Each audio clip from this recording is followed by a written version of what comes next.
Welcome to another episode of Cookie Vision. In this video, I'll be making some blueberry muffins. But this isn't just another tutorial. If you've dabbled in the art of cookie decorating, you'll understand that it's a test of patience and sometimes a lot of experimentation. I created these muffin sugar cookies many months ago, back when the parchment paper technique was starting to pick up steam. You can use the parchment paper technique to create so many different textures, but I hadn't seen anyone create a simple technique for a cupcake liner yet. And after I posted an ASMR video of me peeling away cupcake liners from icing, people caught on to the idea of, why don't we just use a real cupcake liner to create a cupcake liner texture? The internet is absolutely full of cookie decorating tutorials, often incredibly time-lapsed, making the process look easier than it is. I want to show you some mistakes made along the way, what cookie decorating can really be like sometimes, and by that, I mean the frustrating and painful side of experimentation, but also the highly rewarding part where you finally get it right. The first thing I tried was using real parchment paper and folding it using an accordion fold, which is basically folding the piece of paper, turning it over, and then folding it back on itself. Pretty easy. I used a long piece of parchment paper because I wanted to be able to make a lot of cupcake liners by cutting it into pieces afterwards.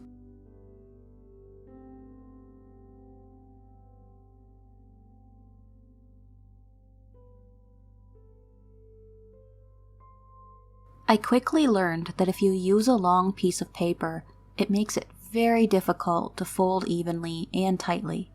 So instead, I used smaller pieces, which still didn't end up being tight or even enough. And then, I also figured out that if you're making a lot of cupcakes or muffins, you're going to have to do a lot of folding, which became a time issue. If you have to fold one of these for every single muffin that you make, you're going to be folding all day.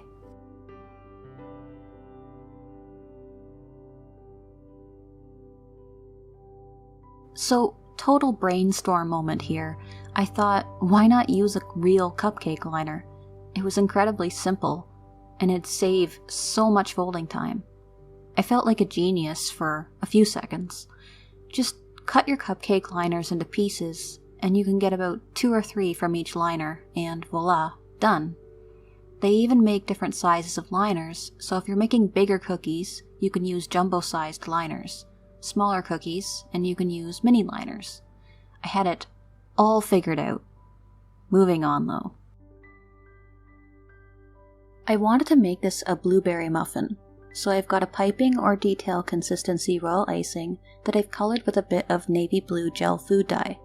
If you've seen my video on royal icing transfers and the magic consistency, I go into detail about how to make the notorious medium consistency royal icing using the glob and ribbon technique. But what about your detail consistency royal icing? Just think of it as a glob, but without the ribbon. When picking up some royal icing with your spoon, it should just fall off in one big glob. If it ribbons off, it's too thin. If it just sticks to your spoon when you try to pour it off, it's too thick. We're going to have 3 types of piped blueberries on these cookies. One of these types of blueberries are going to be used as an inclusion, meaning we will stick them into the wet icing later so that they look like berries that are kind of peeking out from the muffin. And the other berry will be a little bit more of an accent, added after the muffin is fully dry. Both of these blueberries start by piping a bunch of little domes all over a piece of parchment laid on a cookie sheet. You can make them in multiple sizes, just like a real blueberry, so it doesn't have to be consistent. You can use your scribe tool to get rid of any little points or peaks on the top of the icing, or just give the cookie sheet a little shake to settle them out. We want them to at least crust over before we add any detail, so 20 minutes or so in front of a fan will help.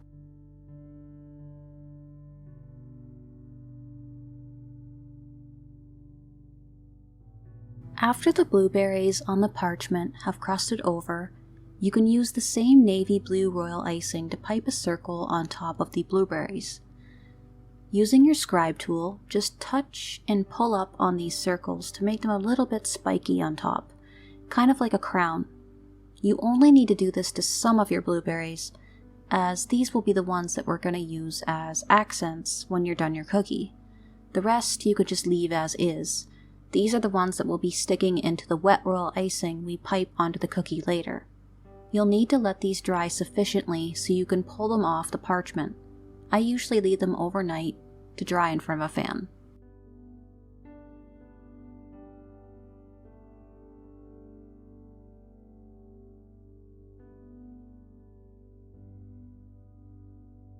For the sugar cookie itself, I'm using a muffin or cupcake shaped sugar cookie, and I'm using a tipless piping bag to pipe a few blueberries on the top half of the cookie. Since the icing is a little thick, you'll need to use your scribe tool to get rid of any little peaks or points on the blueberries. Or you can just give the cookie sheet a little bit of a shake so that they settle out. Don't shake them too much though, or you'll lose that nice tall dome you've got on the blueberries. Just a little shimmy shake will do.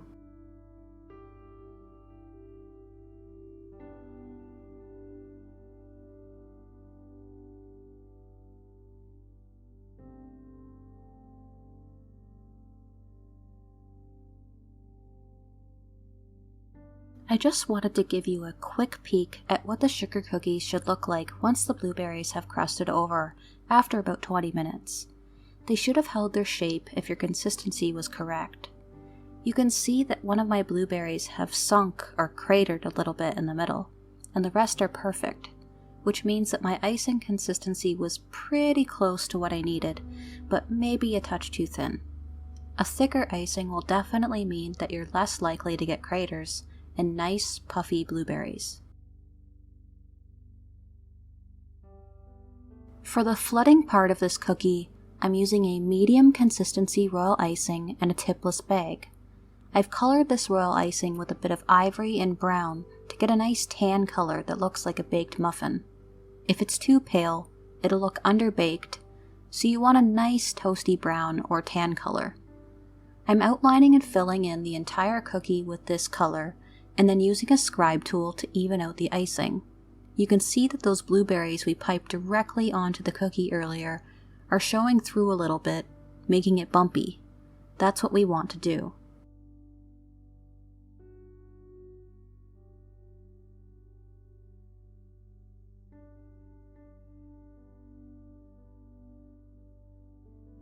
I'm taking those muffin liners that I cut up earlier and setting it on the bottom of the cookie while the icing is still wet.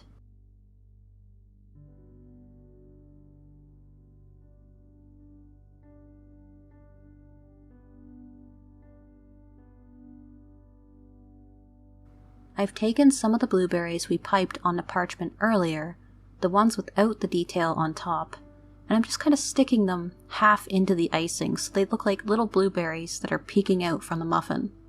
Then I'm letting them dry overnight for at least 6 to 8 hours so that we can peel them off the liner.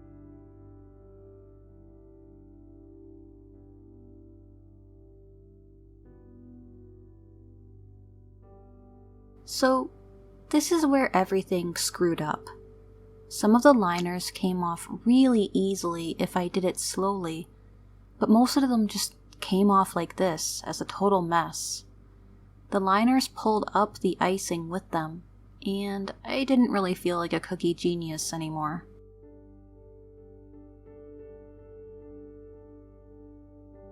I decided to do some tests with some cookie scraps that I had. I always keep scraps of cookies for this reason, or in case I want something to snack on. I used multiple different types of muffin liners, but they all did the same thing. They pulled up the icing like crazy. It was bad. The grease-proof, foil, and the paper liners, they all failed.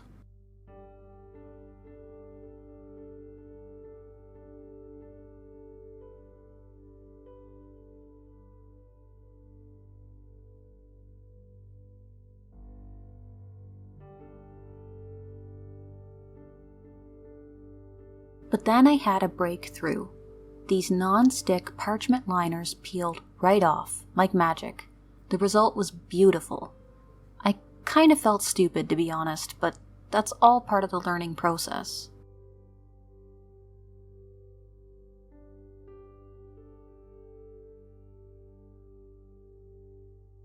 These are the cupcake liners that I used. They're non-stick parchment liners by Paper Chef. You can just cut them to the size that you need, and they also come in a jumbo size, which would be good for a larger cookie.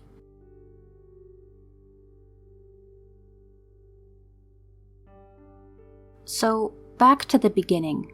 We've got our cookie here with the blueberries piped on and crusted over with a medium consistency navy blue royal icing. I give them at least 20 minutes so that the weight of the flooded icing layer doesn't affect their shape too much. Again, I'm using that nice toasty brown kind of tan color, medium consistency royal icing to outline and flood the cookie.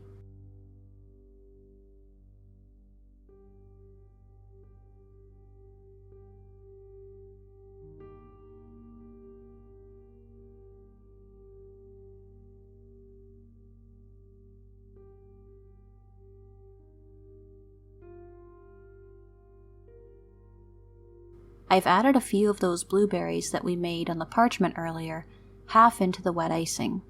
And then I'm using a parchment muffin liner on the bottom, pushing it slightly so that we make sure that the icing gets into all those folds. I'm going to leave these to dry for 6 to 8 hours or overnight.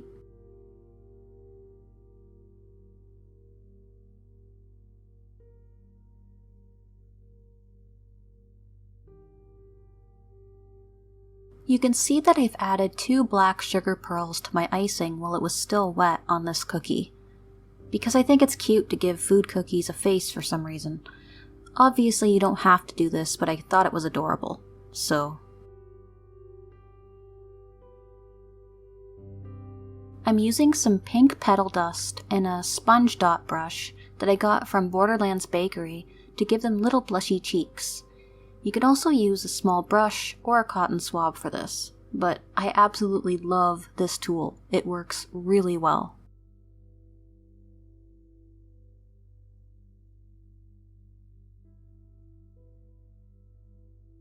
For the smile, I'm using a black fine tip food dye pen. This is from Tweet's Cookie Connection.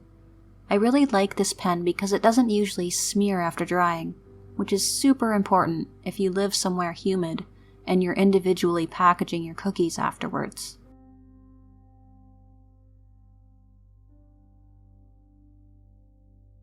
I'm adding the realistic looking blueberries as accents. Just stick them on with a touch of whatever royal icing you have on hand.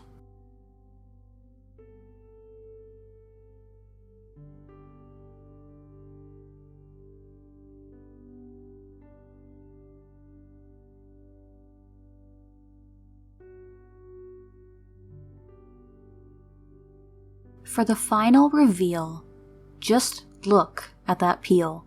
The parchment comes off like a dream and you're left with this amazing cupcake or muffin liner texture. I hope this video encourages you to keep learning and to always experiment.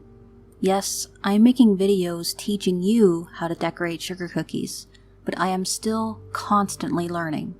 If you get discouraged, power through it and figure it out. You'll get there, I promise. To get yourself a good recipe for sugar cookies and royal icing, visit the how-to section of my website at sweethartbaking.com. And be sure to subscribe to me here on YouTube so that you don't miss an episode of Cookie Vision. If you haven't liked me on Facebook or followed me on Instagram, you're missing out, so come find me. To financially support the channel, you can donate to the monthly $1 cookie jar on Patreon, or you can make a one-time coffee-sized donation on Ko-fi. That's it for this episode, guys. Thanks for watching. My name's Cookie, and I'll talk to you next time.